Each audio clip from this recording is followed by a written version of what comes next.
और आप में से मेरे को कोई बताओ कि स्लाइड और वॉइस विजिबल है, क्लियर है?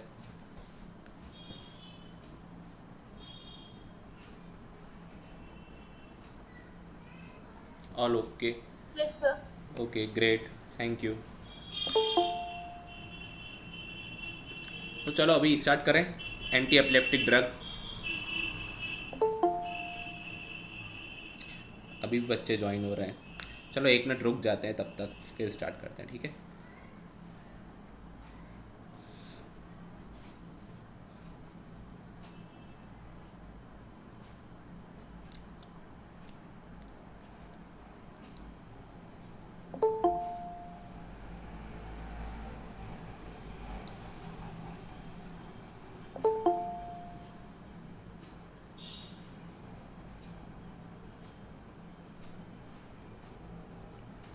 ओके चलो अब स्टार्ट करते हैं। सो एंटी एपिलेप्टिक ड्रग्स की बात करते हैं। तो फर्स्ट ऑफ ऑल एपिलेप्सी क्या होता है और सीजर्स, दो कॉमन नाम आप लोगों ने अपने 3rd सेमेस्टर में, 4th सेमेस्टर में पैथोलॉजी सब्जेक्ट में सुने होंगे, ठीक है? अगर पढ़ा होगा तो सुने होंगे, अदरवाइज नहीं सुने होंगे, ठीक है? तो एपिलेप्सी क्या है और सीजर्स क्या है, दोनों चीज़ें डिस्कस करते हैं पहले, ठीक है? अब देखो मैं ना आपको डायरेक्ट बताता हूँ, मैं आपको थियरी पढ़ाता नहीं हूँ, ठीक है? मैंने ऐसे लिख रखा है इंट्रोडक्शन में, पर आप मेरी बात सुनो और समझो क्या होता है। हमारा जो ब्रेन का पार्ट होता है ना, सपोज़ कोई भी पार्ट, अब हमारे ब्रेन में बहुत सारे न्यूरॉन्स हैं, ठीक है? मैसेज ट्रांसफ़र करने के लिए न्यूरॉन्स यूज़ होते हैं, न्यूरो ट्रांसमीटर के थ्रू मैसेज ट्रांसफ़र होता है। ये एक न्यूरॉन हो गया, फिर ये दूसरा न्यूरॉन, ठीक है?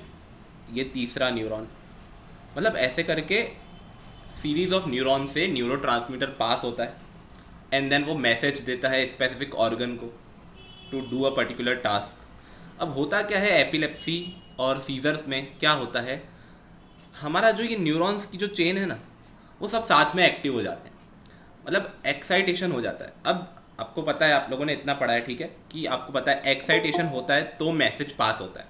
अगर यहाँ पे मैं इनिबिशन करवा दूँ कोई न्यूरॉन का, तो मैसेज पास नहीं होगा, इतना आप लोगों को क्लियर है। तो अब सारे न्यूरॉन्स जो हैं एक साथ एक्टिव हो जाएं, ठीक है, और सब साथ में मैसेज पास करें, तो तब जो कंडीशन डेवलप होती है ना, that is called your seizures. Okay, ये बेसिक डेफिनेशन हो गई। अब इसमें क्या होता है, या तो आपका कॉन्शियसनेस लॉस होगा या फिर लॉस नहीं होगा, दो चीज़ें हैं, ठीक है? आपका कॉन्शियसनेस लॉस होगा या नहीं होगा, या फिर पार्शियली लॉस होगा, ओके? या फिर मैं बोलूँ आपका कैरेक्टरिस्टिक मूवमेंट, मतलब आपने किसी को देखा होगा या फिल्म वगैरह में देखा होगा कि सीजर्स जब प्रेसिपिटेट होता है, सीजर्स का अटैक आता है, एपिसोड आता है जब सीजर्स का, तो आप लोगों ने देखा है कि मतलब हाथों की या पैरों की मूवमेंट कितना फास्ट होता है, देखा है किसी ने? बताओ। इनवॉलेंट्री बॉडी मूवमेंट होता है, कॉन्ट्रैक्शन रिलैक्सेशन, देखा है किसी ने? Okay, so that is your characteristic involuntary movement of body. वो हो भी सकता है, नहीं भी हो सकता है। इट इज़ नॉट श्योर कि सीजर्स है तो मूवमेंट होगा ही, ठीक है? नहीं भी हो।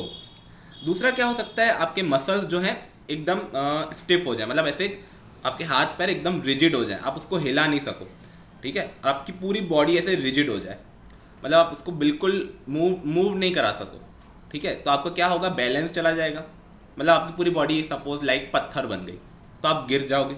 तो ये भी होता है, ठीक है, सीजर्स में। तो डिफरेंट डिफरेंट कंडीशंस हो सकती है सीजर्स की। तो पहले देख लेते हैं सीजर्स के टाइप, देख लेते हैं, ठीक है? हाँ, दृश्यम में देखा सुशांता, दृश्यम में देखा था, ओके। दृश्यम में था, सीजर्स का एपिसोड आता है जब, ठीक है? अब देखो यहाँ से हमको एक और बात पता चलती है कि सीजर्स का एपिसोड कब आता है। सीजर्स का एपिसोड तब आता है जब हमको कोई मतलब टेंस सिचुएशन थी, जैसा जिसने दृश्यम में देखा होगा कि टेंस वाली सिचुएशन थी, या ऐसी कोई सिचुएशन आती है जब हम डर जाते हैं, ठीक है, एंग्जाइटी हो जाती है, तब आ सकती है सीजर्स के एपिसोड। तो सीजर्स के टाइप देखते हैं पहले, फिर मैकेनिज्म पे चलते हैं। सीजर्स के टाइप मैं बिल्कुल बेसिक बताऊंगा, बिल्कुल ऊपर ऊपर से। क्यों? उसका रीज़न है, एक तो यहाँ से क्वेश्चन नहीं आता सीजर्स के टाइप से, क्योंकि ये पैथोलॉजी का पार्ट है। दूसरा, आप लोगों ने पैथोलॉजी में पढ़ा भी है, पर आपकी बेसिक अंडरस्टैंडिंग के लिए मैं बता रहा हूँ, ठीक है? तो देखो सीजर्स कितने टाइप की होती है। एक होती है आपकी पार्शियल सीजर या फिर फोकल सीजर, पार्शियल सीजर या फोकल सीजर। अब इसमें क्या होता है, आपका जो ब्रेन का पार्ट है ना, सपोज मैं ये ब्रेन सपोज ऐसे ड्रॉ कर दिया, ठीक है, तो ब्रेन का जो कोई स्पेसिफिक पार्ट है ना, वहाँ पे न्यूरॉन्स का फायर हो रहा होगा, सारे न्यूरॉन्स एक साथ फायर कर रहे होंगे मैसेज को। तो हमने क्या लिया, ब्रेन का कोई एक पर्टिकुलर पार्ट लिया, दैट इज क्या होगा, ये फोकल सीजर आएगा या फिर पार्शियल सीजर आएगा, इसके बेस पे है। ओके, अब देखो इसमें दो टाइप है। मैंने आपको क्या बताया था कि कॉन्शियसनेस अगर लॉस है या फिर नहीं भी है, तो अगर लॉस ऑफ कॉन्शियसनेस है तो क्या आएगा, कॉम्प्लेक्स पार्शियल सीजर, पार्शियल है, ठीक है, और फोकल भी बोलते हैं। और अगर कॉम्प्लेक्स कब बोलेंगे, जब आपका लॉस ऑफ कॉन्शियसनेस हो जाएगा। और यहाँ पे क्या होगा, नो लॉस ऑफ कॉन्शियसनेस। अब देखो नो लॉस ऑफ कॉन्शियसनेस, तो इसको हम क्या बोलेंगे, simple partial seizure. Partial seizure या फोकल सीजर डिपेंडिंग किस पे है, ब्रेन का कोई एक पार्ट या फिर हाफ ब्रेन या कोई एक छोटा सा लोब ब्रेन का अफेक्ट हुआ है, वहाँ के न्यूरॉन में सिर्फ प्रॉब्लम है, तो वो बोलेंगे हम पार्शियल या फोकल। अब पार्शियल फोकल में अगर कॉन्शियसनेस लॉस हुआ तो कॉम्प्लेक्स, अगर नहीं हुआ तो सिंपल। ये हो गया आपका पार्शियल या फोकल। अब देखो दूसरा है हमारा जनरलाइज्ड। जनरलाइज्ड में कोई गैस करेगा क्या होगा, ब्रेन का पूरा, कोई एक पार्ट नहीं, पूरे ब्रेन में इफेक्ट आएगा। जनरलाइज्ड दोनों हमारे हेमिस्फीयर होते हैं, हेमिस्फीयर दो होते हैं, ठीक है, ब्रेन में, मतलब दो साइड होते हैं, दो लोब होते हैं। दोनों लोब में हमारा ये न्यूरॉन्स का जो डिफेक्ट देखने को मिल रहा है, एब नॉर्मल फायर हो रहे हैं न्यूरॉन्स, ठीक है, एक्टिव हो जा रहे हैं, वो दोनों साइड देखने को मिलेगा। तो that is your generalised seizure. अब जनरलाइज्ड में काफ़ी सारे टाइप हैं, तो टाइप मैंने बताया, मैं डिटेल में नहीं बता रहा हूँ, पर टाइप, हर टाइप का मतलब क्या है वो देखो। देखो जनरलाइज्ड में आता है आपका टॉनिक। अब टॉनिक में मैंने आपको क्या बताया, आपकी जो बॉडी है वो एकदम रिजिड हो जाएगी, मतलब आपकी बॉडी एकदम पत्थर बन जाएगी, आप बैलेंस नहीं कर पाओगे, तो आप गिर जाओगे। अब जनरली इसमें क्या होता है, पीछे की तरफ पेशेंट गिर जाता है, that is your tonic seizure. Okay,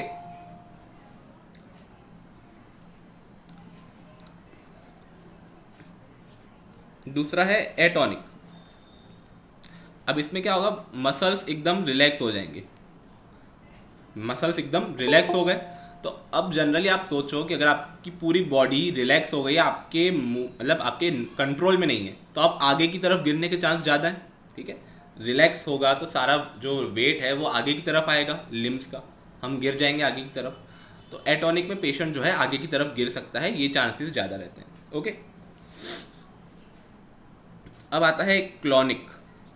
tonic में रिजिड हो जाते हैं, स्टिफ हो जाते हैं हाथ पैर, एटॉनिक में रिलैक्स हो जाते हैं, और क्लॉनिक में कन्वर्जन देखने को मिलता है, ठीक है, कॉन्ट्रैक्शन रिलैक्सेशन, जैसा आपने पिक्चर वगैरह में देखा अगर, ठीक है, अभी हमने बात की दृश्यम की, तो कन्वर्जन मूवमेंट देखने को मिलता है। अब देखो एक और टाइप है, ये मिक्स टाइप है, टॉनिक क्लॉनिक, टॉनिक क्लॉनिक। अब क्या होगा, बात वही है, टॉनिक में क्या होगा, पहले मसल्स रिजिड हो जाएंगे, पेशेंट पीछे की तरफ गिर जाएगा, और अब क्लॉनिक सीजर्स स्टार्ट होगा, मतलब गिरने के बाद वो कॉन्ट्रैक्शन चालू हो जाएगा उसका, ठीक है, जैसे गिरने के बाद हमने मतलब मूवी में देखा था, ठीक है, या मतलब मूवी में आपने कभी देखा होगा, कोई भी गिरने के बाद कैसे कॉन्ट्रैक्शन चालू हो जाता है, तो that is your generalised tonic clonic. ये सब जनरलाइज के पार्ट हैं, मतलब पूरे ब्रेन का, पूरा ब्रेन इसमें इन्वॉल्व रहेगा। तो ये हो गया आपका टॉनिक, टॉनिक क्लॉनिक, एटॉनिक और सिर्फ क्लॉनिक। दूसरा होता है आपका एब्सेंस सीजर। एब्सेंस सीजर में कोई गैस करेगा क्या होता है, बताओ। सो उसमें सीजर्स आते हैं, पर ना सिम्टम्स, मतलब वो पेशेंट को एकदम पता नहीं चलता है, लाइक अगर उसको अभी आया सीजर्स, तो अगर 2-3 मिनट बाद वो भूल जाते हैं कि उसको सीजर्स भी आ चुका है पहले। हाँ करेक्ट। सो मीन्स हमको ना सिम्टम्स देखने को नहीं मिलते इसमें। एक कंडीशन ये भी होती है कि पेशेंट को पता भी नहीं चलेगा, वो अपने आप गिर जाएगा, फिर उसको पता चलेगा कि मेरे साथ मतलब क्या हुआ था, कुछ उसको याद नहीं रहेगा। तो ये होता है आपका एब्सेंस सीजर, मतलब अचानक ही हमारा जो कॉन्शियसनेस है वो चला जाता है, ठीक है, पता नहीं चलता है क्या हुआ, फिर वापस हमारा रीगेन होता है, और तब हमको कुछ याद भी नहीं होता है कि पहले क्या हुआ हमारे साथ, that is your absence seizure. और अगर बिना किसी सिम्टम्स के पेशेंट गिर जाए तो भी वो एब्सेंट सीजर होता है, ठीक है। तो ये कुछ टाइप्स थे। अब यहाँ से क्वेश्चन आने के चांस नहीं है, ये आपकी सिर्फ बेसिक बोलते हैं ना, बेस बनाने के लिए, तो उसके लिए मैंने आपको टाइप्स बताए। अब एक और बात, एब्सेंट सीजर को, सीजर है ना, उसको आप लिख लो, एब्सेंट सीजर को बोलते हैं पेटिट माल बोलते हैं, ठीक है। पेटिट माल आप लिख लो, पेटिट माल सीजर्स भी बोलते हैं, ओके। और एक और हमने देखा था टॉनिक क्लॉनिक, इसको बोलते हैं ग्रैंड माल एपिलेप्सी। अलग अलग नाम है। कभी कभार क्या करेगा, ऐसे आपसे क्वेश्चन पूछ सकता है कि मतलब अब ये सब सीजर्स हैं, अब जैसे एब्सेंट सीजर के लिए हम लोग देते हैं एथोसक्सीमाइड, तो वो एब्सेंट सीजर नहीं पूछेगा, वो पूछेगा कि which of the following drug is used for petit mall epilepsy. अब आप सोच में पड़ जाओगे कि सर पेटिट माल तो हमने पढ़ा नहीं था, but petit mall is the another name for your absent scissor. तो आपका आंसर वही रहेगा, एथोसक्सीमाइड ड्रग देंगे, पर एब्सेंट सीजर और पेटिट माल दोनों एक ही हैं, तो आपको वो ध्यान में लेके चलना है। तो ये कुछ बेसिक टाइप थे, तो इसमें तो कुछ ज़्यादा है नहीं कॉम्प्लेक्स। जो मेन हमारा जो मैकेनिज्म है वो अभी हम चालू करते हैं, ठीक है। इसमें किसी को कोई क्वेश्चन है तो बताओ, और पहले ये एक बार पढ़ लो इंट्रोडक्शन। देखो, एपिलेप्सी हमने क्या डिस्क्राइब किया, comprise a group of chronic syndrome that involve the recurrence of seizure. अब एपिलेप्सी है ना एक ब्रॉड टर्म है, और सीजर जो है ना एक कैरेक्टरिस्टिक सिम्टम है जो देखने को मिलता है पेशेंट में, ठीक है। Seizures can also be described as paroxysmal cerebral dysarrhythmia, cerebral के रिलेटेड है, और रिदम हमारी मतलब इम्बैलेंस हो रही है, डिसअरिथमिया बोलेंगे। लॉस और डिस्टर्बेंस इन कॉन्शियसनेस, कॉन्शियसनेस यहाँ तो पार्शियल लॉस होगी, या फिर फुल लॉस होगी, या फिर लॉस नहीं भी हो, ओके। विथ और विदाउट कैरेक्टरिस्टिक बॉडी मूवमेंट, सारी बातें वही है जो अभी हमने ओरली मैंने आपको सारी बातें बताई। अब एपिलेप्सी है ना, ये एक इंटरेस्टिंग फैक्ट है, epilepsy was known as a disease of lightning and was first described by J.H. Jackson, okay. J.H. Jackson ने फर्स्ट टाइम डिस्क्राइब किया था एपिलेप्सी को as a disease of lightning. Parkinson को किसने डिस्क्राइब किया था, भी हमने पढ़ा था, कब पढ़ा था, वेडनेसडे को, बताओ। पार्किंसन को, अरे आगे का नाम बताओ, पार्किंसन तो था पीछे। पार्किंसन को किसने डिस्क्राइब किया था फर्स्टली, हाँ, जेम्स पार्किंसन ने किया था। कौन से ईयर में किया था वो बताओ, कौन से ईयर में किया था, करेक्ट 1817 में किया था। 1817 में फर्स्ट जेम्स पार्किंसन ने डिस्क्राइब किया था। चलो इंट्रोडक्शन हो गया। अब देखो, हमने डिस्कस किया कि एपिलेप्सी क्या है, सीजर्स क्या है, सीजर्स के टाइप क्या है। अब बात यह है कि ये सब हो कैसे रहा है। मैंने आपको इतना बताया, ठीक है, कि ये हमारा एक न्यूरॉन है, दूसरा न्यूरॉन है, ये सब आपस में एक ही साथ फायर कर रहे हैं, यहाँ से न्यूरोट्रांसमीटर का बहुत ड्रास्टिकली फायर कर रहे हैं, ठीक है, सब एक साथ एक्टिव हो गए। इसका मतलब एक्साइटेशन बहुत ज़्यादा है, ठीक है। तो मैं इसको ऐसे डिस्क्राइब कर सकता हूँ। देखो, मतलब टू मच एक्साइटेशन है हमारी एपिलेप्सी में। बेसिक प्रॉब्लम क्या है, एक्साइटेशन हमारी ज़्यादा है और इनिबिशन कम है।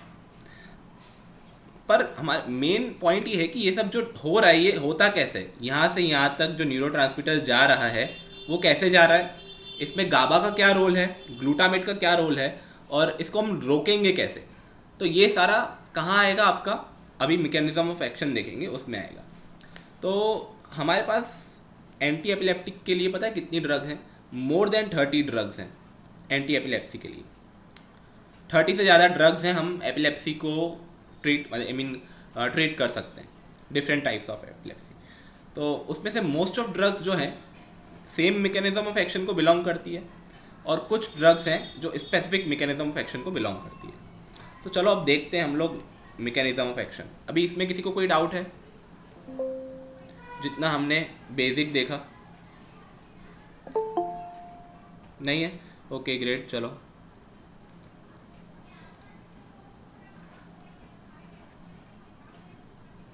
चलो अब चलते हैं बेसिक मैकेनिज्म एक्शन पे। दिख रहा है ये ड्राइंग, यस सर। ओके। पहले तो ये ड्राइंग किस चीज़ की है वो देखते हैं, ठीक है।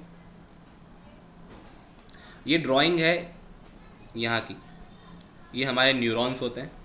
न्यूरॉन्स तो देखे हैं ना, 12th क्लास में आता था फर्स्टली।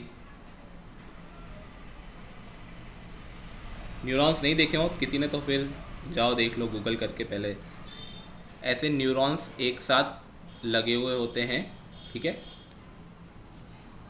तो हम जो ड्राइंग अभी देख रहे हैं, जहाँ पे हम लोग समझेंगे, तो हम ये पोर्शन को जूम करके देखेंगे, ये पोर्शन पे क्या हो रहा है वो जूम करके देखेंगे, ठीक है। चलो अब यहाँ से मैकेनिज़्म जो है, सारी ड्रग्स का मैकेनिज़्म यहीं पे क्लियर करूँगा मैं, तो बिल्कुल अपना फोकस हटाना मत, नहीं तो कुछ भी समझ नहीं आएगा। ओके, पूरा अपना कंसंट्रेशन यहाँ पे लगा देना। चलो हम स्टार्ट करते हैं अभी। ओके, देखो बात करते हैं कोई स्टिमुलाई से। हमको कोई भी स्टिमुलाई आता है तो हमको सीजर्स आते हैं। अब सीजर्स कैसे आते हैं उसकी बात करते हैं। ये हमारा जो न्यूरॉन है ना, उसका हमने जूम पार्ट लिया हुआ है, जैसे मैंने आपको बताया। तो ये है हमारा कौन सा है, ग्लूटामिनर्जिक न्यूरॉन। ग्लूटामिनर्जिक न्यूरॉन, अब ग्लूटामिनर्जिक न्यूरॉन में से ग्लूटामेट निकलता है। वो ग्लूटामेट आपके एक्साइटेशन के लिए रिस्पॉन्सिबल होता है। एक्साइटेशन मतलब क्या, कि मैं हाथ हिला रहा हूँ, ठीक है, तो ये सब जो हो रहा है, ठीक है, ये एक्साइटेशन है, मेरी बॉडी का एक्साइटेशन है। तो इस सब के लिए ग्लूटामेट रिलीज होता है, ठीक है।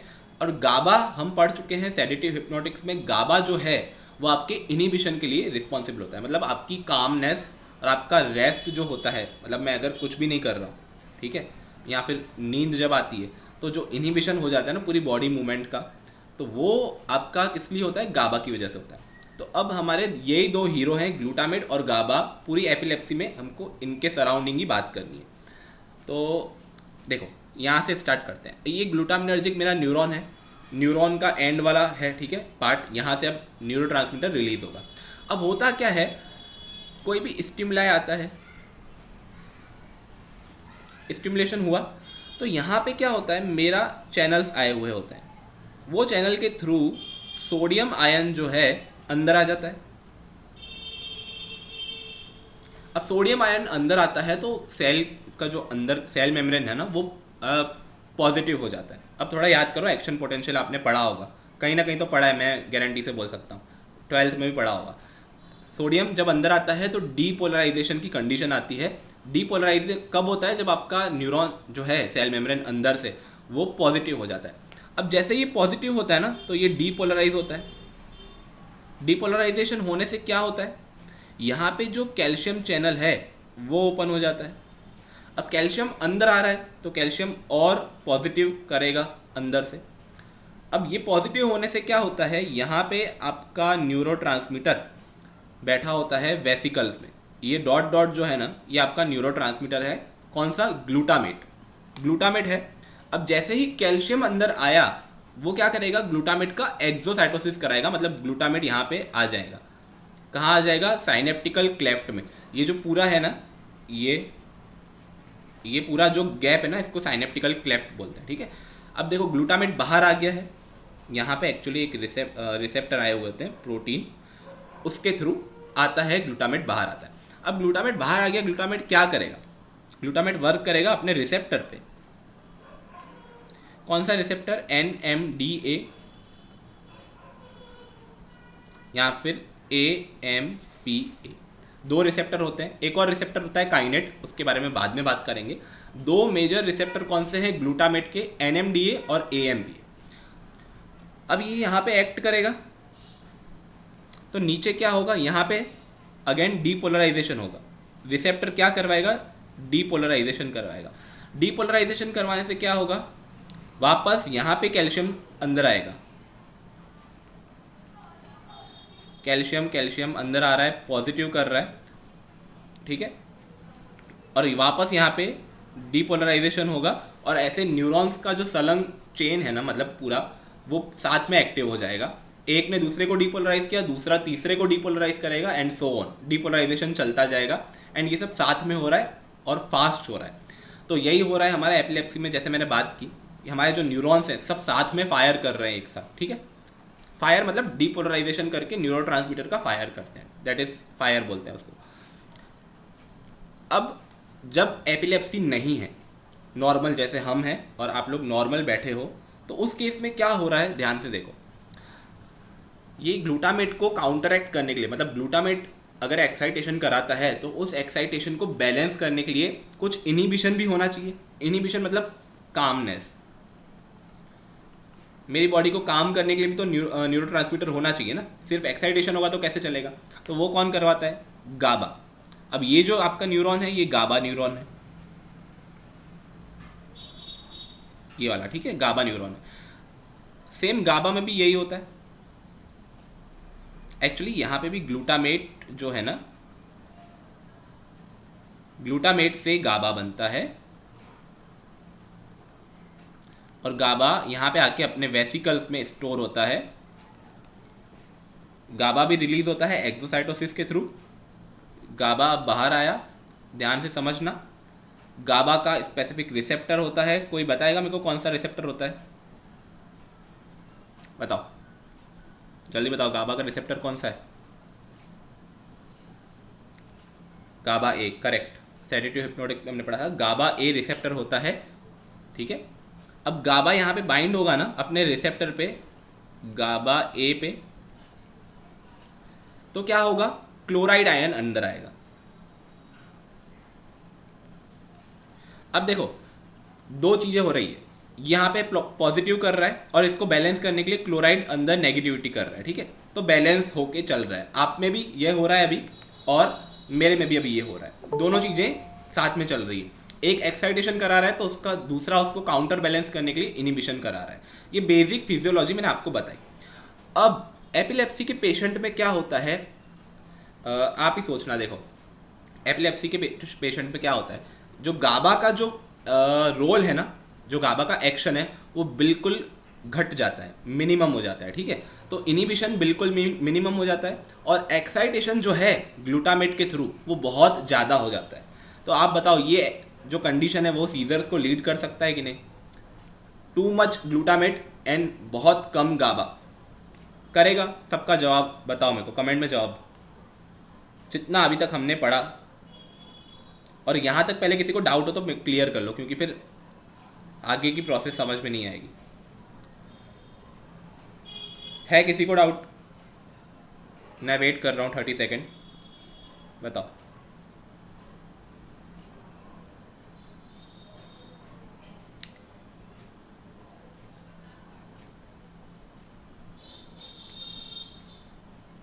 सुशांता कैसे कम होता है, गाबा की बात कर रहे हो? ओके, गाबा कैसे कम होता है और गाबा और ग्लूटामेट कैसे एक्सेसिव होता है, that all depends on seizures किस वजह से हुआ है, ठीक है। या सीजर्स का जो पेशेंट को सीजर्स किस वजह से डेवलप होता है। इट कैन बी जेनेटिक हो सकता है, ठीक है। फीवर कुछ हो, हम अगर फीवर आ जाता है, ठीक है, तो उसकी वजह से भी हो सकता है। या फिर गाबा का रिसेप्टर जो है वो प्रॉपर वर्क नहीं कर रहा, ओके। या अदर केस ले लो, ग्लूटामेट का जो रिलीज है वो एक्स्ट्रा हो रहा हो, एक्सेसिव हो रहा हो। तो देयर वहाँ पे बहुत सारे रीज़न हो सकते हैं कि ग्लूटामेट भी एक्सेसिव हो सकता है और गाबा प्रॉपर फंक्शन नहीं कर सकता। तो नंबर ऑफ रीजंस हैं, उसकी वजह से एट द कंक्लूजन क्या आता है कि ग्लूटामेट बढ़ गया है, एक्साइटेशन बढ़ गया है, गाबा कम हो गया है। ये हमारा कंक्लूजन है एपिलेप्सी के पेशेंट में। अब इसको मेरे को ठीक करना है तो मैं ड्रग्स दूंगा, करेक्ट। चलो आई थिंक किसी को डाउट नहीं है, तो मैं अभी ड्रग्स पे चल रहा हूँ। ये बेसिक फिजियोलॉजी थी। अब यहाँ पे मैं आपको नीचे बता देता हूँ, यहाँ पे जो भी डीपोलराइजेशन होके क्या होगा, सीजर्स प्रोड्यूस होंगी, ठीक है।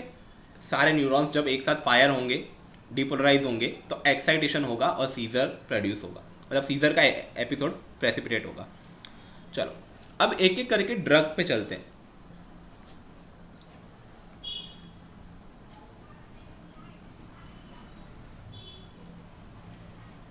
ओके चलो अब देखो, मेरे को बताते जाना कि शुरुआत कहाँ से हुई थी। शुरुआत इससे हुई थी, सोडियम चैनल ब्लॉकर से। सोडियम चैनल ब्लॉकर से हमने शुरुआत की थी। तो अगर मैं इसको ब्लॉक कर दूं, सोडियम चैनल को मैं ब्लॉक कर दूं, तो मेरी नीचे की सारी कहानी रुक जाएगी। सोडियम चैनल ब्लॉक होगा तो डीपोलराइजेशन होगा नहीं। डीपोलराइजेशन होगा नहीं, कैल्शियम आएगा नहीं, ग्लूटामेट निकलेगा नहीं, NMDA AMPA पे वर्क करेगा नहीं, तो दूसरे न्यूरॉन पे वर्क, मतलब दूसरे न्यूरॉन को डीपोलराइज नहीं करेगा। तो मतलब पूरी चेन जो है उसमें से मैंने ऊपर का जो मेन स्टेप है वो मैंने ब्लॉक कर दिया। तो कुछ ड्रग्स जो है हमारी ब्लॉक करती है आपके सोडियम चैनल को। दूसरा क्या हो सकता है, क्या मैं इसको ब्लॉक कर सकता हूँ, कैल्शियम चैनल को ब्लॉक कर सकता हूँ? ड्रग्स हैं मेरे पास तो मैं इसको ब्लॉक कर दूँ, मेरे को सोडियम चैनल को ब्लॉक नहीं करना, मेरे को कैल्शियम को ब्लॉक करना है। बात वही है, पूरी चेन में से आप कोई भी, आप सीक्वेंस में से कोई भी एक स्टेप को ब्लॉक कर दोगे तो पूरी सीक्वेंस इनहिबिट हो जाएगी आगे की। मैंने कैल्शियम चैनल को ब्लॉक कर दिया तो आगे पूरी प्रोसेस रुक गई। चलो ये हो गया कैल्शियम चैनल ब्लॉकर। अब देखो ये है ना, कैल्शियम जब आता है ना तो इस पे एक्ट करता है। ये है क्या, ये मैंने क्या ड्रॉ किया, ये है SV2A, सिनेप्टिकल वेसिकल ए प्रोटीन। मतलब बेसिकली कैल्शियम इस पे एक्ट करके ग्लूटामेट को न्यूरॉन से बाहर निकालता है। ये जो हमने देख रहे हो ना, ये ग्लूटामेट जो बाहर आया है, ये किसकी वजह से आया है? कैल्शियम ने SV2A को ब्लॉक किया। तो क्या मैं SV2A को ही ब्लॉक कर दूं, SV2A को ब्लॉक कर दूं तो कैल्शियम उस पर अफेक्ट करेगा, कैल्शियम उस पर इफेक्ट करेगा? नहीं करेगा। कैल्शियम SV2A पे एक्ट कर रहा था तो ग्लूटामेट बाहर आ रहा था, तो आगे की सारी प्रोसेस हो रही थी। मैंने SV2A के रिसेप्टर को ब्लॉक कर दिया तो कैल्शियम कैन नॉट एक्ट, अब कैल्शियम नहीं एक्ट कर सकता, तो मेरी सारी प्रोसेस रुक गई। चलो एक ये ड्रग हो गई। चलो ग्लूटामेट आ गया बाहर, मैंने कोई ड्रग नहीं दी, मैंने सोडियम चैनल ब्लॉकर नहीं दिया, मैंने कैल्शियम चैनल ब्लॉकर नहीं दिया, मैंने SV2A ब्लॉकर नहीं दिया, ग्लूटामेट रिलीज हो गया। पर अगर मैं NMDA रिसेप्टर ब्लॉकर दे दूं, तो रिसेप्टर एंटागोनिस्ट दे दूं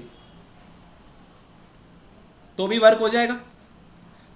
आप बोलोगे सर फिर AMP का एंटागोनिस्ट भी होना चाहिए। बिल्कुल है, हमारे पास बहुत सारी ड्रग है।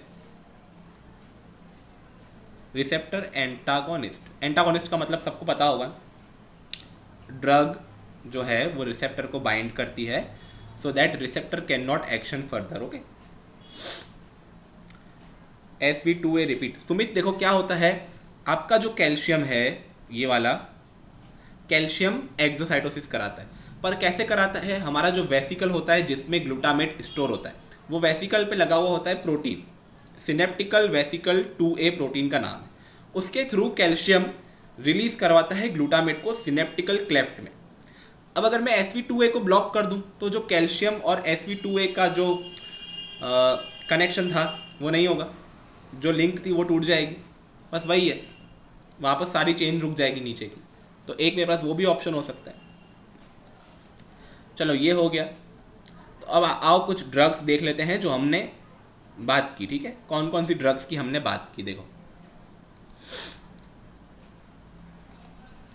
मैंने क्या बोला, सोडियम चैनल ब्लॉकर अभी हम देख के आए, तो फेनिटोइन, कार्बामेजेपिन, ऑक्स कार्बामेजेपिन। अब ऑक्स कार्बामेजेपिन है ना, अब यहाँ से पॉइंट्स लिखना चालू कर देना। ऑक्स कार्बामेजेपिन है ना, वो कार्बामेजेपिन का ही प्रोड्रग है। ओके, वेल्प्रोइक एसिड, अब वेल्प्रोइक एसिड है ना, हीरो है किसका?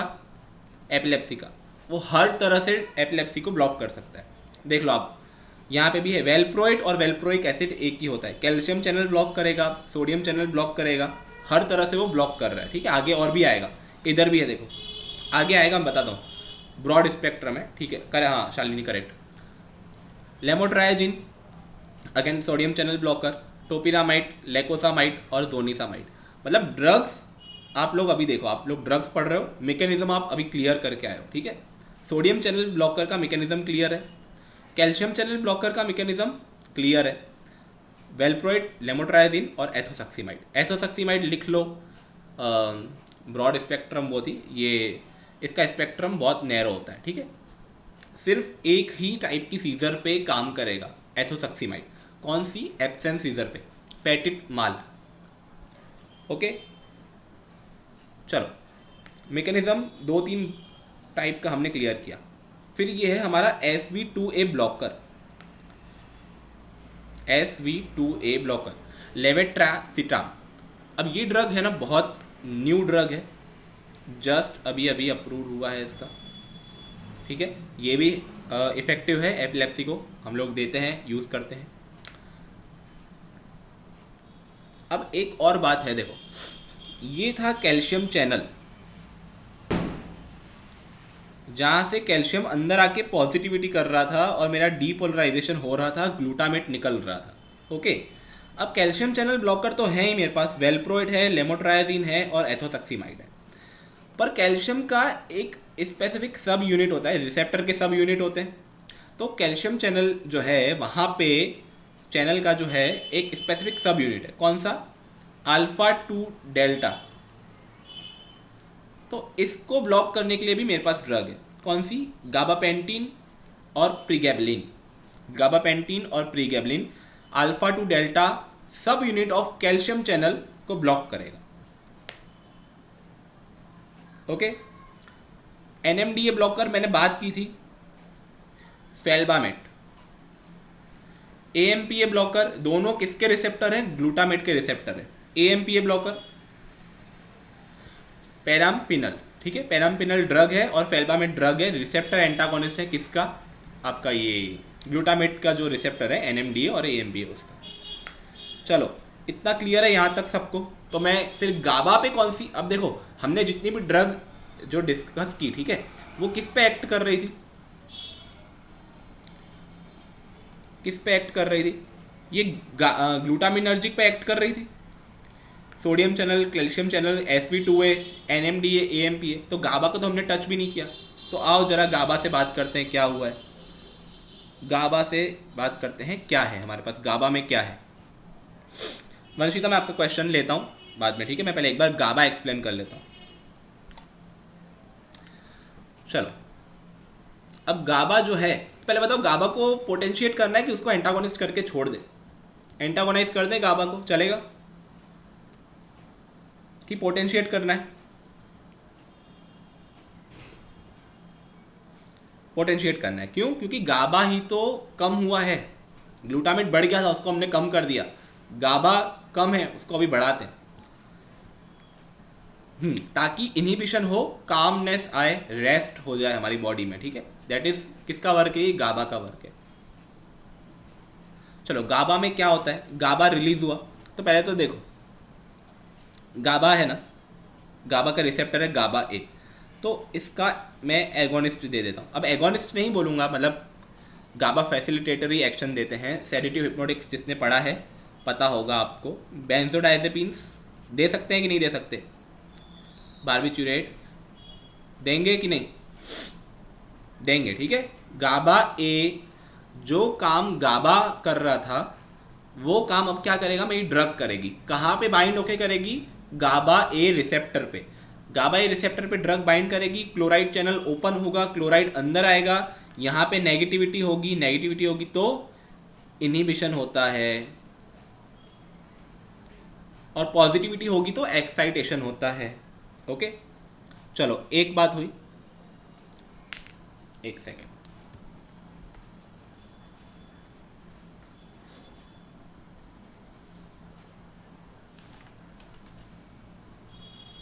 देखो अब ये गाबा आ गया है यहाँ पे, ये रहा मेरा गाबा, ठीक है,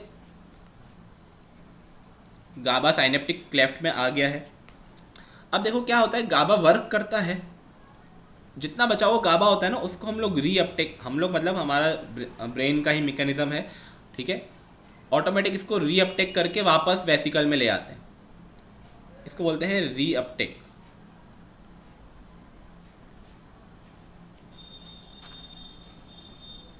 गाबा को हमने क्या करा दिया, रीअपटेक करा दिया।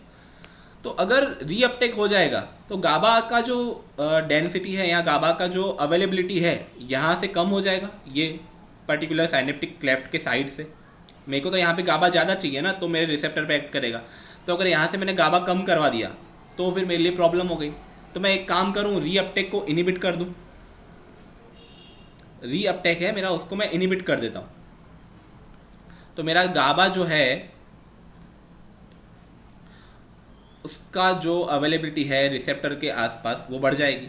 तो मैं गाबा को रीअपटेक कौन सी ड्रग करती है, मैं इधर लिखूँ, चलो इधर लिख लेते हैं। रीअपटेक को इनिबिट करती है टियागैबिन, ड्रग है टियागैबिन, गाबा रीअपटेक इनिबिटर है। ओके,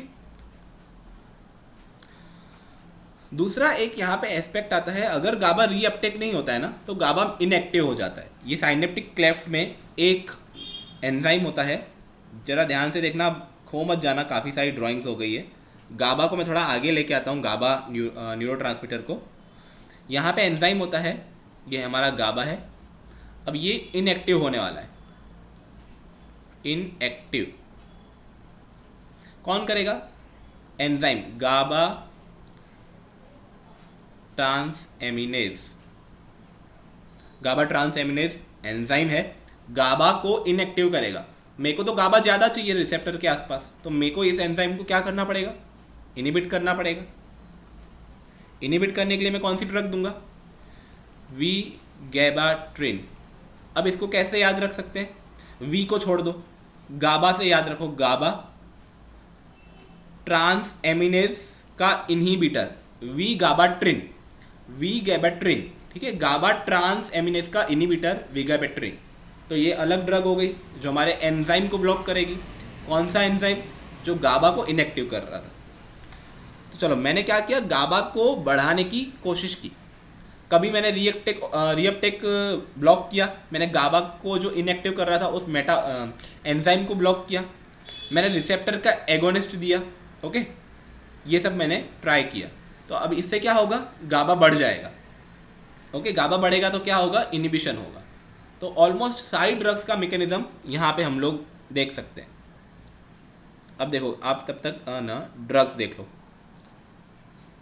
देखो, ये दिख रहा है आपको ड्रग यहाँ पे, गाबा ट्रांस एमिनेज इनिबिटर, विगाबैट्रिन और वेलप्रोइड का भी काम यही है। मैंने बोला है ब्रॉड स्पेक्ट्रम है, हर तरह से काम करती है। गाबा रीअपटेक इनिबिटर, टियागैबिन, दोनों ड्रग आपको नीचे दिख रही होगी। और कौन सी ड्रग है जो गाबा को फैसिलिटेट करती है? रिसेप्टर एगोनिस्ट, डायरेक्ट रिसेप्टर पे जाएगा, गाबा के रिसेप्टर पे जाके एगोनिस्टिक एक्टिविटी देगा। क्या करेगा? वही काम करेगा जो गाबा कर रहा था। क्लोराइड चैनल खोल देगा, क्लोराइड अंदर आएगा, नेगेटिविटी आएगी तो इनिबिशन आएगा। That is the work of benzodiazepines और बार्बिचुरेट्स। अब बेंजोडाइजेपिन, जिसको नहीं पता क्या है, ये ड्रग की एक पूरी क्लास है, ठीक है। इसमें से हम कुछ ड्रग देते हैं जैसे कि लोराजिपाम, डायजेपाम, ठीक है, ये सब ड्रग देते हैं। और barbiturates is also the class of drug. इसमें से हम कौन सी ड्रग देते हैं? एक ही ड्रग देते हैं, फेनोबार्बिटॉन। कब देते हैं? न्यूनेटल सीजर्स में। जो बिल्कुल न्यू बॉर्न बेबी होता है ना, उसको अगर सीजर्स आ रही है तो फेनोबार्बिटॉन ड्रग ऑफ चॉइस होती है। ओके, तो मैकेनिज्म ऑफ एक्शन सारी ड्रग्स का, जितनी भी ड्रग्स थी हमारी, सारी ड्रग्स का मैकेनिज्म ऑफ एक्शन क्लियर हो गया, ठीक है। अब आप लोग बताओ, कोई क्वेश्चन हो तो बताओ।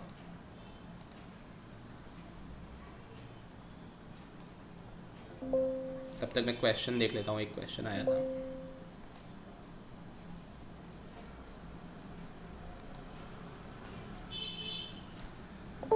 क्लियर है? AMD है? AMD क्या? AMPA? ओके, रुको, मैं पहले ऊपर एक क्वेश्चन आया था वो देखने दो, तब तक आप लोग न्यू क्वेश्चन जो है लिख लो नीचे।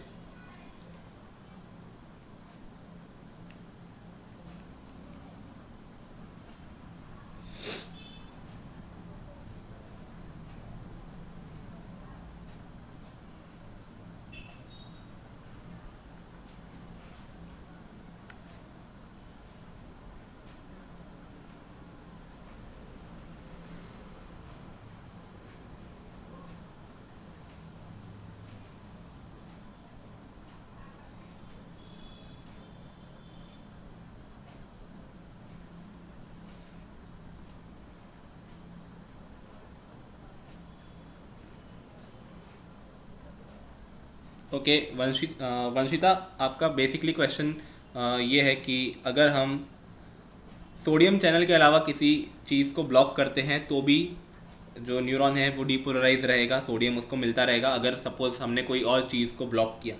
वंशिता, यही क्वेश्चन है आपका, if I am not wrong. Okay, so आपने बोला कि ये है, ठीक है। देखो, आपने क्या बोला? सोडियम चैनल को हम लोग ब्लॉक नहीं करते, हम लोग सपोज कैल्शियम चैनल को ब्लॉक करते हैं, ठीक है। तो सोडियम अंदर आएगा, डीपोलराइजेशन होगा। डीपोलराइजेशन, अब देखो ये जो भी चीज़ें होती है ना, ये सब होता है मिली सेकेंड में। सोडियम अंदर आएगा, अगर कैल्शियम को वो इंड्यूस नहीं करा पाएगा because of my calcium channel blocker, तो सोडियम वापस चला भी जाएगा बाहर, ठीक है। ये आयंस का आना जाना, बाहर आना जाना मतलब बाहर आना और अंदर आना, ये सब चलता रहता है, ठीक है। तो अगर हमने कैल्शियम चैनल को ब्लॉक कर रखा है तो सोडियम अंदर आएगा, अगर वो इंड्यूस नहीं करा पाएगा calcium because of my calcium channel blocker, so वो वापस बाहर चला जाएगा, डीपोलराइजेशन वहाँ पे चेन रुक जाएगी। ओके वंशिता।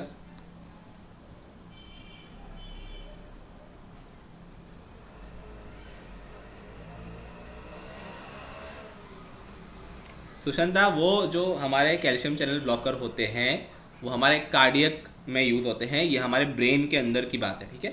हमारे पास कितने टाइप के कैल्शियम चैनल ब्लॉकर है, कोई बताएगा? आई मीन कैल्शियम चैनल नहीं, पहले कैल्शियम चैनल कितने हैं वो बताओ, ब्लॉकर छोड़ो, कितने टाइप के कैल्शियम चैनल होते हैं, कौन कौन से?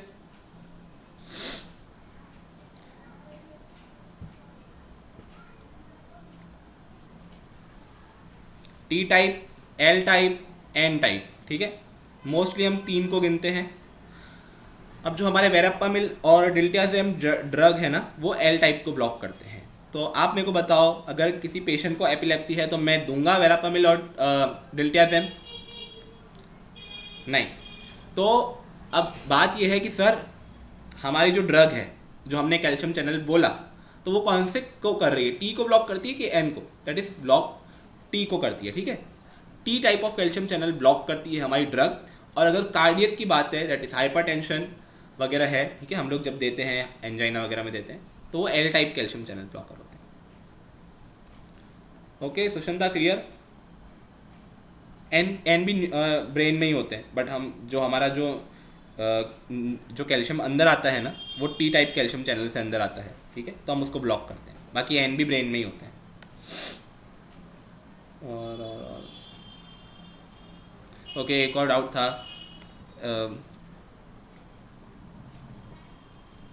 अल्फ़ा 2 सब यूनिट कुछ नहीं है, ये हमारा कैल्शियम चैनल है, ठीक है। अब यहाँ से कैल्शियम अंदर आ रहा है, तो मैंने कैल्शियम चैनल ब्लॉकर तो दे दिया, तो अब वो भी कैल्शियम चैनल को ब्लॉक करेगा, पर यहाँ पे एक उसका सब यूनिट होता है अल्फ़ा 2 डेल्टा, मतलब ये भी रिसेप्टर को, आई मीन चैनल को ही ब्लॉक कर रहा है। खाली बाइंडिंग कहाँ पे हो रही है?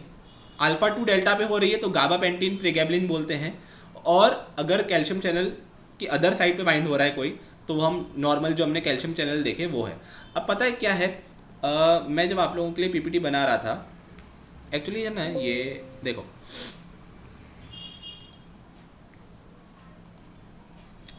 ये जो ड्रग है ना, अल्फ़ा 2 डेल्टा सब यूनिट की, गाबापेंटिन और प्रीगैबलिन, इसका मैंने 2-3 बुक्स देखा, तो 2 बुक्स में अलग दिया हुआ है, 2 बुक्स में अलग दिया हुआ है।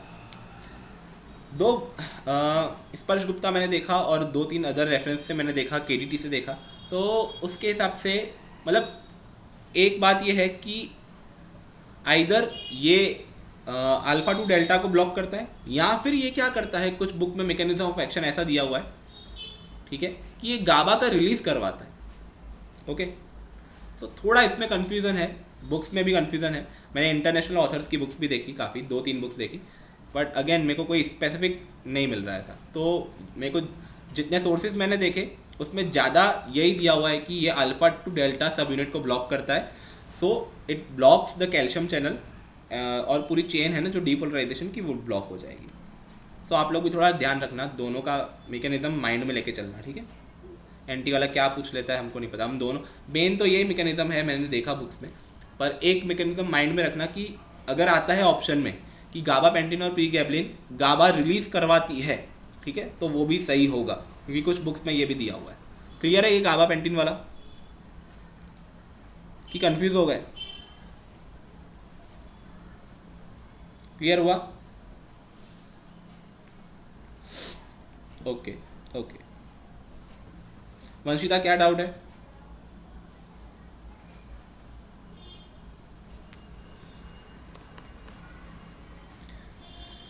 वंशिता अपना डाउट बता सकते हो आप कमेंट पे, और बाकी सब लोग क्वेश्चन का आंसर बताओ जल्दी, फिर हम आगे चलें।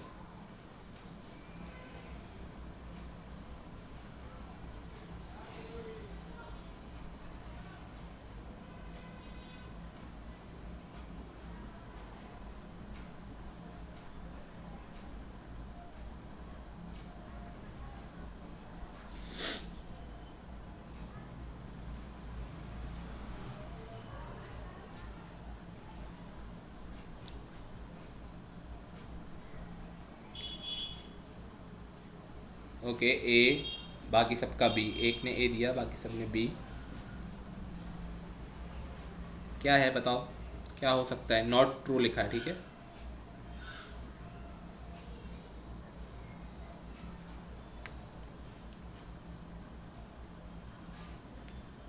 बी करेक्ट आंसर क्या है? बी है। एनएमडीए ब्लॉकर फेल्बामेट होता है। मेजोरिटी विंस नहीं है शालिनी सर, सही आंसर वही है। आपका थोड़ा यूनिवर्सिटी का फेज अभी ख़त्म हुआ है ना, इसलिए जीपेट का फेज स्टार्ट होने में, फिर रीस्टार्ट होने में टाइम लग रहा है। कोई बात नहीं, होता है, ठीक है। चलो, फेल्बामेट आएगा, और ये पेराम्पेनिल जो ड्रग है that is AMPA blocker. Vanshita आपने लिखा है सर वो तो रिलीज़ होगा ही। क्या रिलीज़ होगा वंशिता? आपका क्वेश्चन थोड़ा पूरा लिखो, थोड़ा कम समझ में आया क्वेश्चन मेरे को। हाँ, फॉर्म में आने में टाइम लगेगा। अच्छा, आप देखो, हमने क्लासिफिकेशन देखा that is based on mechanism of action, जो अभी हमने देखा। अब क्लासिफिकेशन है that is based on your chemical class. तो ये भी क्लासिफिकेशन से क्वेश्चन आने के चांसेस बहुत हैं, तो ये अभी आपको याद करना पड़ेगा और वो भी याद करना पड़ेगा, ठीक है। देख लो एक बार, जैसे बारबिचुरेट में फेनोबार्बिटॉन देते हैं, हाइडेंटोइन में आएगा फेनिटोइन, फॉस्फेनिटोइन, ठीक है। इम्यूनोस्टिलबिन में आएगा कार्बामेज़ेपिन, ऑक्स कार्बामेज़ेपिन। ये मोस्टली मेडकेम के एस्पेक्ट में क्लासीफाई किया गया। वो गीताक्षी मैम आपको कराएंगे जब एंटी एपिलेप्टिक, तो आप देख लेना वहाँ पे भी। कोलॉजी में मैंने डाल दिया क्योंकि केडीटी में यही दिया हुआ है ऑफिशियल क्लासिफिकेशन, देख लो एक बार, ठीक है। और ये गाबा, साइक्लिक गाबा एनोलॉग, गाबापेंटीन, प्रीगैबलिन। न्यूअर ड्रग्स में हमारा साई न्यूअर ड्रग्स हैं। कॉमा लगाना भूल गया हूँ मैं, समझ जाना आप लोग। चलो, अब चलते हैं बारबिचुरेट्स पे। एक एक ड्रग, अब देखो सारा हमने जो था ना, जो मेन चीज़ थी मैकेनिज्म, वो देख लिया। अब सिर्फ हर ड्रग में क्या स्पेशल है वो देखना है, ठीक है। हमने इंट्रोडक्शन देख लिया, ठीक है। हमने टाइप्स देख लिए, हमने महा मैकेनिज्म ऑफ एक्शन देख लिया सारी ड्रग्स का एक साथ, और अब हम देखेंगे इंडिविजुअल ड्रग। चलो, बारबिचुरेट्स में से हम कौन सी ड्रग देते हैं? फेनोबार्बिटॉन देंगे। अब बारबिचुरेट्स में जैसे हमने बात की थी कि डेवलप हो जाता है क्या? टॉलरेंस। तो वो डेवलप होता है फॉर योर सेडिशन और hypnotic activity. Anti epileptic property का सेडिशन नहीं डेवलप होता फेनोबार्बिटॉन का, ओके। साइड इफेक्ट से क्वेश्चन आएगा। ऑस्टिमुलेशिया होता है और हाइपरकाइनेशिया होता है। हाइपरकाइनेशिया मतलब extreme movement of your muscles, and osteomalacia मतलब आपकी बोन्स सॉफ्ट हो जाती है, ओके, क्लियर है। दूसरी ड्रग है डीऑक्सी बारबिचुरेट्स। अब ये ड्रग कौन सी है? प्रीमिडॉन। अब प्रीमिडॉन मेटाबोलाइज्ड कहाँ होती है? लीवर में, और उसका मेटाबोलाइट क्या होता है? अगेन फेनोबार्बिटॉन। तो मतलब प्रीमिडॉन जो है वो तो प्रो ड्रग हो गई, किसकी? फेनोबार्बिटॉन की। और दूसरा भी किसका मेटाबोलाइट होता है? Phenyl ethyl malonamide. हमारा जो मेन कंसर्न है इससे है, फेनोबार्बिटॉन से, वही एक्ट करने वाला है। अब इसका साइड इफेक्ट क्या है? लिम्फ नोड एनलार्जमेंट, जो हमारे लिम्फ नोड्स होते हैं वो एनलार्ज हो जाते हैं। एनीमिया और ल्यूकोपेनिया, मतलब पता ही होगा सबको, वाइट ब्लड सेल्स कम हो जाते हैं, ठीक है। चलो, दो ड्रग देख ली, अब चलते हैं फेनिटॉइन पे। फेनिटॉइन और वेल्प्रोइक एसिड दोनों बहुत इंपॉर्टेंट ड्रग हैं, ठीक है, मतलब मेजर ड्रग हैं एंटी एपिलेप्टिक की। Phenytoin it is non sedative anti epileptic drug, इसका कोई सेडेशन पे नहीं होगा। जैसे बार्बिटूरेट या बेंजोडाइजेपिन आप दोगे ना तो they may cause sedation and hypnotics, ठीक है, पर फेनिटोइन का ऐसा कोई इफेक्ट नहीं है। At the therapeutic dose sodium channel को ब्लॉक करेगा, at higher dose other mechanism of action. हमने क्या बोला, वेल्प्रोइक एसिड और फेनिटोइन दोनों ब्रॉड स्पेक्ट्रम है। वेल्प्रोइक एसिड तो सब तरह से काम करता है और फेनिटोइन भी 2-3 मैकेनिज्म से काम करता है। अब फेनिटोइन जो है, बिल्कुल important point, follows the zero order kinetics. Zero order kinetics क्या है, पूरा टॉपिक है, जनरल फार्माकोलॉजी में आप लोगों ने पढ़ा होगा, ठीक है। ज़ीरो एक ट्रिक भी दी हुई होती है, 0 वॉट पावर करके, ठीक है ना। हाँ correct Pratyusha, 0 what power means 0 से जीरो ऑर्डर, वॉट से वारफरिन, फिर पी से फेनिटोइन एंड ऑल करके अल्कोहल और 2-3 ड्रग्स और होती है, they all follows the zero order kinetics. चलो अदर यूजेस क्या है हमारे फेनिटोइन और कहाँ पे यूज़ होता है? वाउंड हीलिंग में, ट्राइजेमिनल न्यूरल्जिया। ट्राइजेमिनल न्यूरल्जिया होता क्या है सर? हमारा जो फेस होता है वहाँ पे नर्व आई होती है, ट्राइजेमिनल नर्व, ठीक है। फेस पे सपोज मैं अगर फेस ड्रॉ करूँ तो ये नोज़, ये माउथ, ठीक है, तो एक यहाँ पे नर्व जाती है ट्राइजेमिनल, एक यहाँ जाती है और एक यहाँ जाती है। तो ट्राइजेमिनल नर्व में पेन होना, that is your trigeminal neuralgia, उसमें यूज़ करेंगे, ठीक है, साइड इफेक्ट नहीं है, उसमें यूज़ करेंगे। वाउंड हीलिंग में भी यूज़ होती है, दोनों में यूज़ होता है। It should not be mixed with dextrose drip, जो हमारे ड्रिप चढ़ाते हैं सलाइन का, डेक्सट्रोज का, ठीक है, उसमें हम इंजेक्ट नहीं कर सकते, केमिकल इंस्टेबिलिटी देखने को मिलती है। ये इंपॉर्टेंट फैक्ट्स हैं और पॉइंट हैं रिगार्डिंग फेनिटोइन, यहाँ से डायरेक्ट आंसर आ सकता है। बाकी मैकेनिज्म ऑफ एक्शन आपको सारी ड्रग्स का मैंने एक बार में करा दिया है, तो और पैथोफिजियोलॉजी भी बता दी, कैसे एपिलेप्सी और सीजर्स प्रोड्यूस होता है। अब देखो इसके साइड इफेक्ट बहुत ज़्यादा हैं, बहुत सारे साइड इफेक्ट हैं और साइड इफेक्ट से ही क्वेश्चन आता है। Side effect can be categorised into side effect जो हमारे थेराप्यूटिक डोज पे आते हैं, या फिर साइड इफेक्ट जो हमारे हाई डोज पे आते हैं। तो अब देखो साइड इफेक्ट कौन से हैं? Gum hyperplasia, hirsutism, neutropenia, lymphadenopathy. Lymphadenopathy का भी मतलब वही होता है, lymph node enlargement, osteomalacia, folate deficiency, fetal hydantoin syndrome, that is your teratogenic specific syndrome cause by phenytoin if taken during pregnancy, और क्लेफ्ट लिप, ये भी टेराटोजेनिक इफेक्ट है, ठीक है। सारे टर्म्स क्लियर है ना? गम हाइपरप्लासिया मतलब जो हमारे गम्स होते हैं ना वो एनलार्ज हो जाते हैं। हिर्सुटिज्म आपको पता होगा, हेयर ग्रोथ एबनॉर्मल। न्यूट्रोपेनिया पता होगा, न्यूट्रोफिल्स का जो लो लेवल हो जाता है।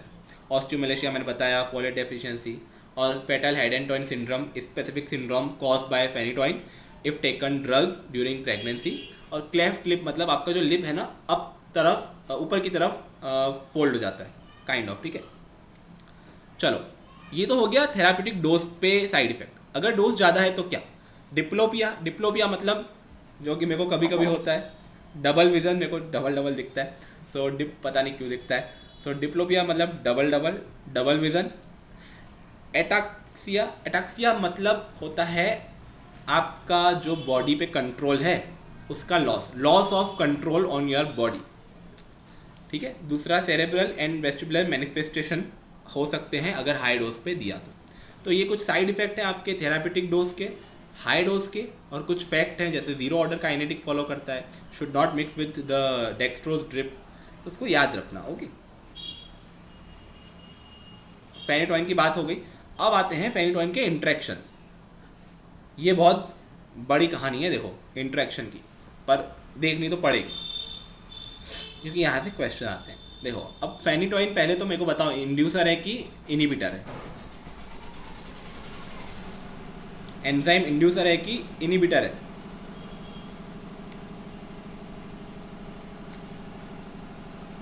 इंड्यूसर है ना? हाँ, किसका इंड्यूसर है वो तो बताओ, कौन से एंजाइम का इंड्यूसर है? सर ये तो पता ही नहीं है। यहाँ पर CYP प्रतिशत कौन सा? CYP3A4 एंजाइम का इंड्यूसर है phenytoin, but it is also the inhibitor of this particular enzyme called as CYP2C9, okay, or 19, 2C9 and 2C19.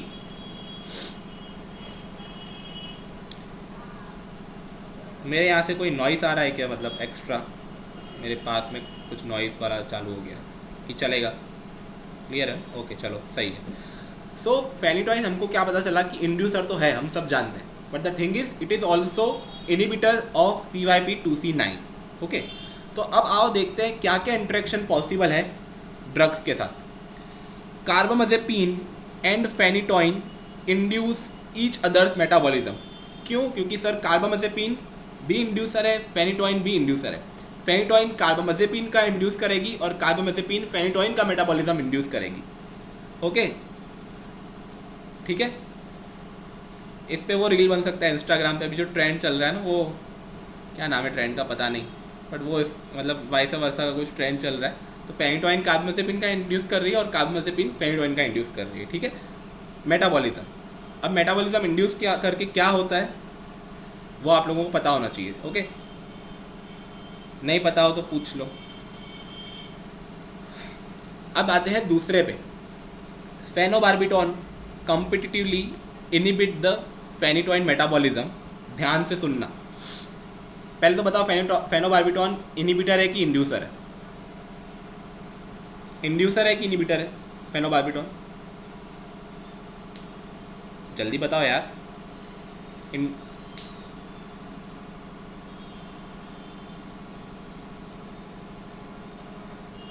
पक्का इनिबिटर है? एक बार देख के आओ, कहीं कहीं पर लिखा होगा जनरल फार्माकोलॉजी में, देख के आओ।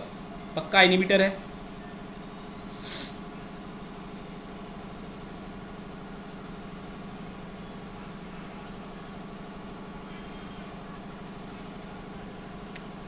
बताओ इनिबिटर है कि इंड्यूसर है? देख लो कहीं पे भी।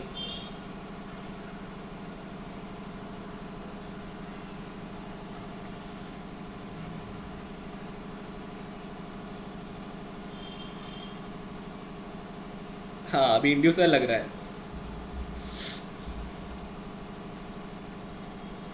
ओके।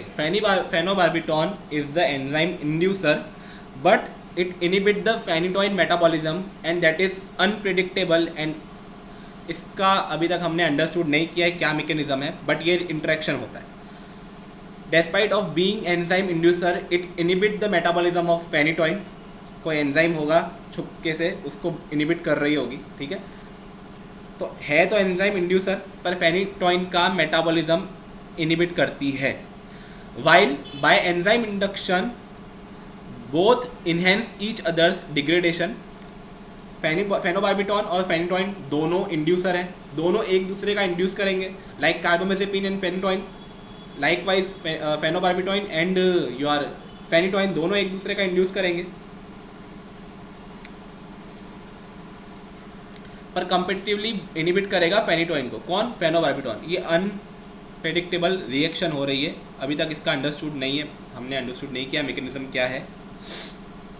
चलो ये आप लोग पढ़ लो, ये इजी है। ये दो थोड़े कॉम्प्लिकेटेड थे इसलिए मैंने आपको बताया, ये एक और दो आप लोग पढ़ लो, ये तीसरा भी पढ़ लो, और फिर बताओ ये 1, 2 और 3 कंप्लीट अंडरस्टूड हो रहा है आपको कि मैं आपको समझाऊँ? पढ़ लो फटाफट। फेनिटोइन की बात कर रहे हैं ना, भूलना मत।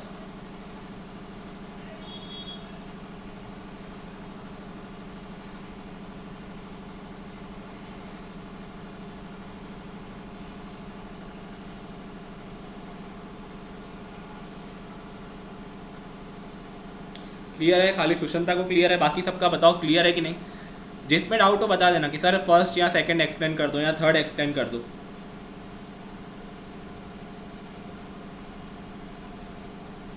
खाली नंबर बताओ मेरे को कौन सा एक्सप्लेन करना है, ठीक है। अगर क्लियर है तो ओके गुड।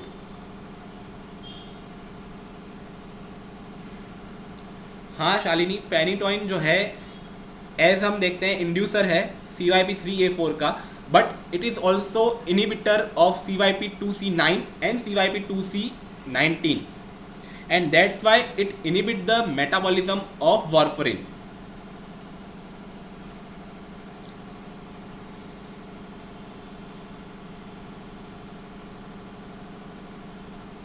चलो ये फोर्थ और फिफ्थ भी देख लो एक बार। इंट्रैक्शन बहुत कॉम्प्लिकेटेड है पर समझना ज़रूरी है, ठीक है। अंडरस्टूड। 4 हो गया, 5 हो गया, क्लियर है।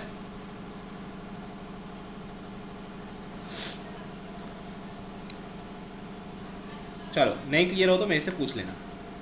अब आते हैं फॉस्फेनिटोइन। ये भी ड्रग है। Fosphenytoin is a prodrug of phenytoin and it can be mix with dextrose drip, ठीक है। इसके बारे में 2 ही पॉइंट है, ज़्यादा कुछ है नहीं। अब आते हैं कार्बामेजेपिन पे। देखो कार्बामेजेपिन, इसकी केमिकल क्लास क्या है, इमिप्रामिन, ठीक है। Was introduced as a drug for trigeminal neuralgia. Trigeminal neuralgia के लिए ड्रग ये बनाई गई थी, पर it is found to be effective in epilepsy also. But ये अभी भी ड्रग ऑफ चॉइस है ट्राइजेमिनल न्यूरालजिया में, दोनों में यूज़ होती है, ओके। अब इसका एक्शन लिथियम लाइक है, lithium like action in mania and bipolar disorder. These two are psychic disorder, okay. Psychic disorder है हमारे मैनिया एंड बाइपोलर, जिसमें हम लिथियम देते हैं। साथ में हम कार्बामेजेपिन भी दे सकते हैं क्योंकि उसका भी लिथियम की तरह एक्शन होता है। अब carbamazepine enhance the ADH, so it decreases the urination, okay. एक बात इसमें बहुत अच्छी है कार्बामेजेपिन में, it is very good enzyme inducer. It can also induce its own metabolism. खुद का ही मेटाबॉलिज्म इंड्यूस कर रही है, मीन्स खुद के पैर पे कुल्हाड़ी मारना, ओके। कौन कर रहा है, कार्बामेजेपिन। अच्छा एक और ड्रग बताओ, किसी को याद है जो खुद का ही मेटाबॉलिज्म इंड्यूस करती है? सुना ही नहीं दिया मेरे को, Shalini can you repeat? Acetazolamide. It is self limiting diuretic, okay, हो सकता है, बट खुद का मेटाबॉलिज्म ये इंड्यूस नहीं करती, that is different concept. Acetazolamide नहीं है, वो सेल्फ लिमिटिंग डाययूरेटिक है, उसका अलग एक्शन है, डाययूरेटिक के कंसर्न में है। खुद का मेटाबॉलिज्म जो इंड्यूस कर दे, the drug is rifampicin, okay. Option नहीं दे रहा, आप लोग लिख लो, रिफाम्पिसिन और carbamazepine both are drugs. It is two inducer, okay, खुद का मेटाबॉलिज्म इंड्यूस करते हैं। अब यहाँ पे कुछ साइड इफेक्ट दिए हुए हैं, आप लोग देख लो। सारे आई थिंक आपको टर्म्स बताइए, मेरे को बताने की ज़रूरत नहीं है, अगर नहीं पता हो तो मेरे से पूछो। ये साइड इफेक्ट दिए हुए हैं, कार्बामेजेपिन के साइड इफेक्ट है हेपाटोटॉक्सिसिटी, डिप्लोपिया एटैक्सिया, हाइपोनेट्रेमिया, ओके, स्पिनोमेगली, मतलब स्पिन का जो इनलार्जमेंट हो जाता है, स्टीवन जॉनसन सिंड्रोम, एग्रेन्युलोसाइटोसिस। बाकी सबको क्लियर हुआ?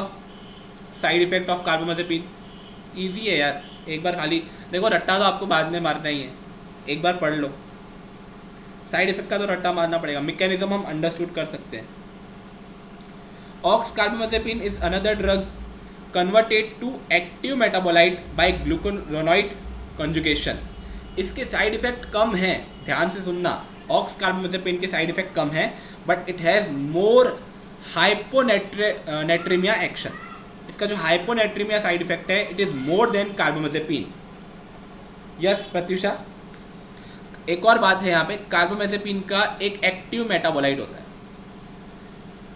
एपॉक्साइड मेटाबोलाइट, 1,2 एपॉक्साइड मेटाबोलाइट, ठीक है। इसको भी एक याद कर लो, पॉइंट लिख लो, इसका एक्टिव मेटाबोलाइट है। चलो कार्बामेजेपिन, ऑक्स कार्बामेजेपिन देख लिया। अब ये क्वेश्चन है आपके लिए, आप लोग बताओ, मेरे को आंसर बताओ, फिर चलते हैं हम आगे। और थोड़ा अगर नॉइस आ रहा हो तो उसको प्लीज़ अवॉइड करना, पता नहीं क्या है, मेरे को भी नहीं पता क्या चल रहा है बाहर।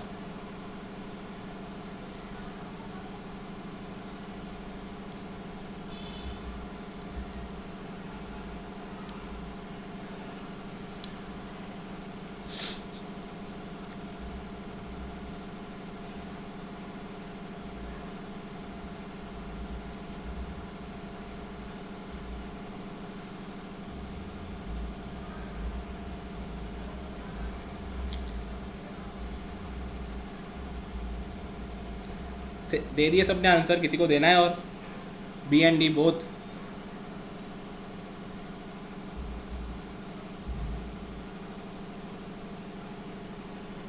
डी लग रहा है, बी तो हाई डोज में होता है। ओके चलो आओ देखते हैं, ब्रेक डाउन करते हैं एमसीक्यू का क्या है। Phenytoin is the only enzyme inducer? No, it is inhibitor also. CYP2C19 और CYP2C9 दोनों का इनिबिटर है। ओके सो ये तो रॉन्ग हो गया। Diplopia and ataxia occurs at therapeutic dose, high dose में होता है।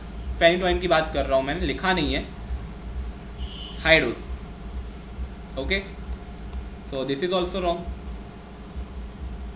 Phenytoin is prodrug of, actually यहाँ पे को लिखना था फॉस्फेनिटोइन, ठीक है, ट्रू है, ये गलत है। फॉस्फेनिटोइन प्रोड्रग है फेनिटोइन की, तो दिस इज ऑल्सो रॉन्ग। वेलप्रोइड वाला क्या है देख लो, यहाँ पे इंटरेक्शन में दिया हुआ है। Valproate displace the protein bound phenytoin and may cause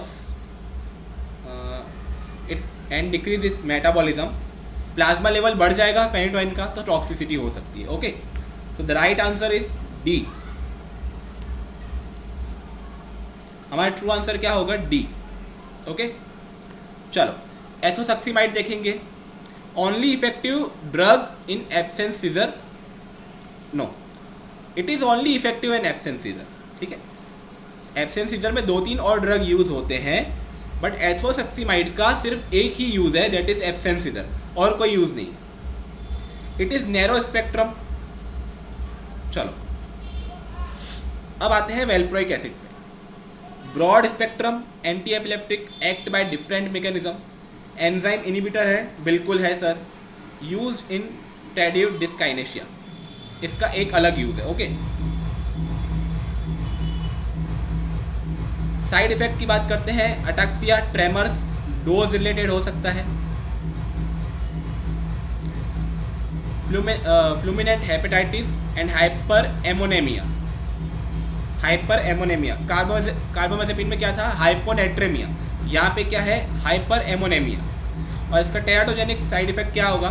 स्पिना bifida और न्यूरोनल ट्यूब डिफेक्ट। ये रीड कर लो, और कुछ डाउट हो तो बताओ।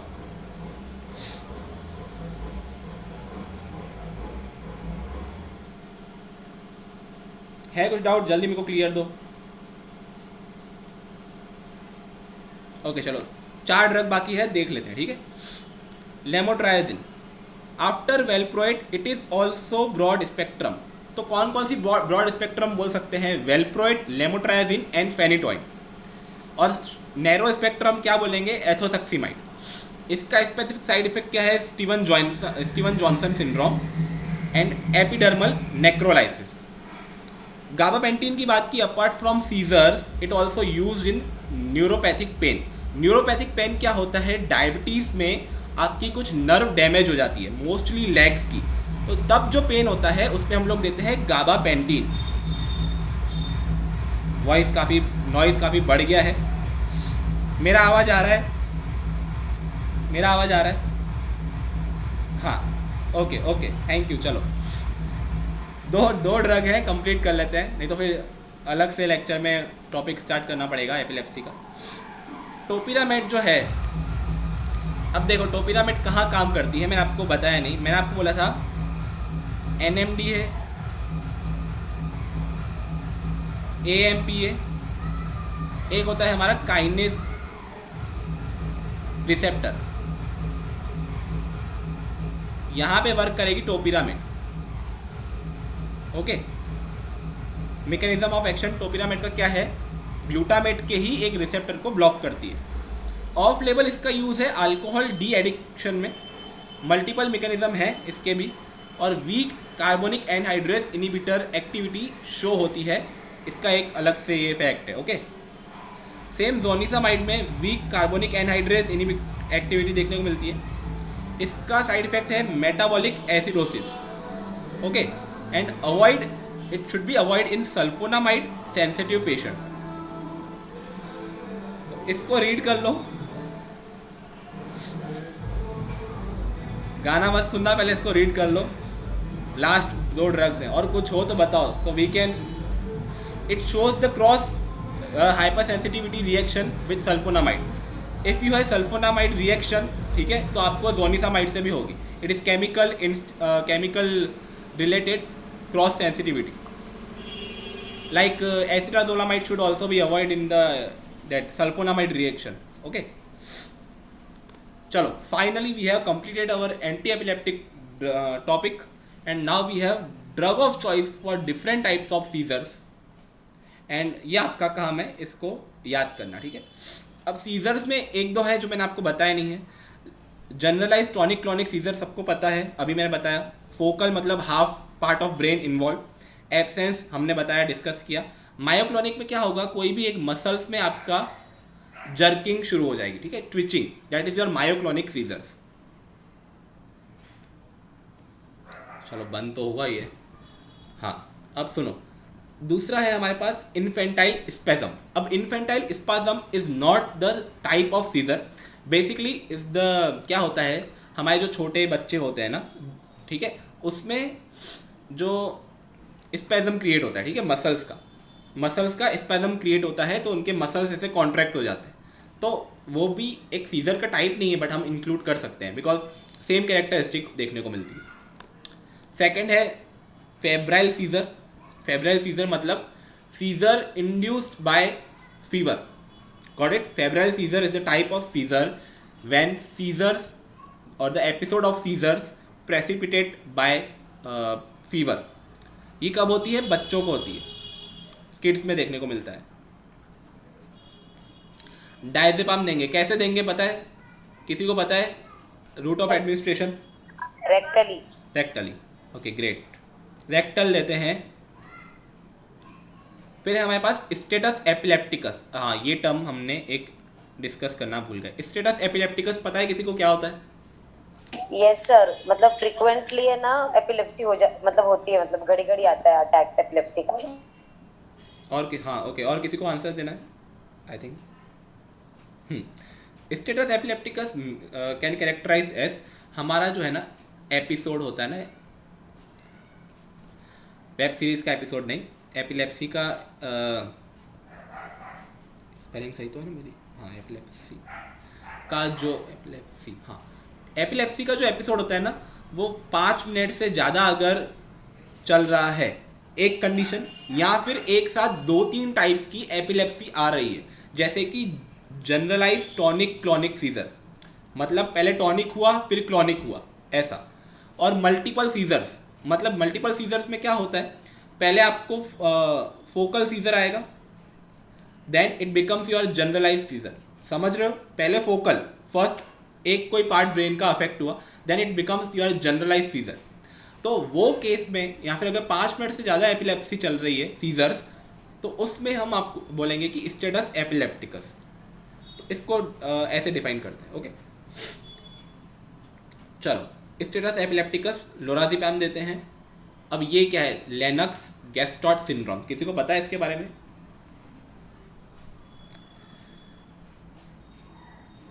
No sir. Okay, Lennox Gastaut syndrome क्या होता है, हमारे 2 to 6 ईयर के जो किड्स होते हैं ना, उसमें एपिलेप्सी जो प्रेसिपिटेट होती है, उसको हम लोग लेनॉक्स गैस्टॉट सिंड्रोम बोलते हैं. इसका कंसेप्ट डीप है, पर हमको सिर्फ ड्रग ऑफ चॉइस याद रखनी है, और किड्स में होता है ये याद रखना है. ओके.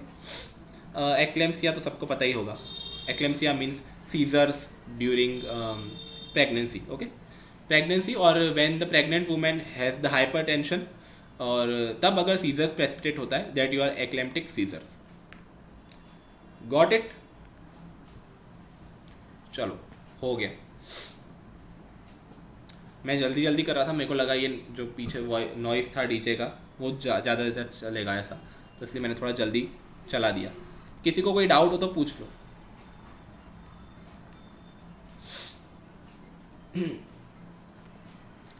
एक बार स्लाइड देख लो.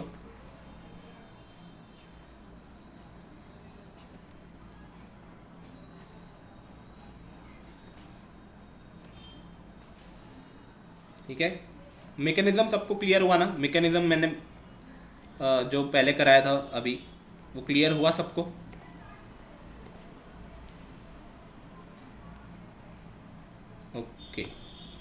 पीडीएफ चाहिए उसका मैकेनिज्म का कि चलेगा, वीडियो में देख लोगे, मैं वो पीडीएफ अलग से प्रोड्यूस करूँ जो हमने वाइट बोर्ड पे ड्रॉ किया था, उसको रहने देना है। ओके चलो,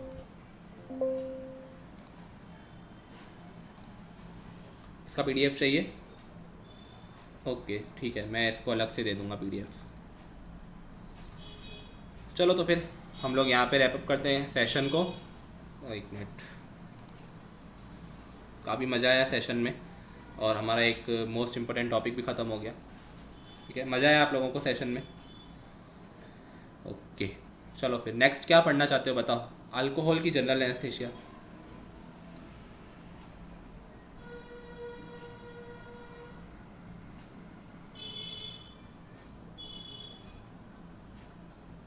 मैं दोनों साथ में कराने वाला हूँ ऐसे भी। सही है सुमित, मैं ऐसे ही दोनों साथ में कराने वाला हूँ। ठीक है चलो फिर मिलते हैं नेक्स्ट लेक्चर में। हाँ ये टेस्ट में दोनों रहेगा, ठीक है, पार्किंसन और यार एपिलेप्सी, अच्छे से प्रिपेयर करना। चलो मिलते हैं फिर, बाय, गुड नाइट सबको।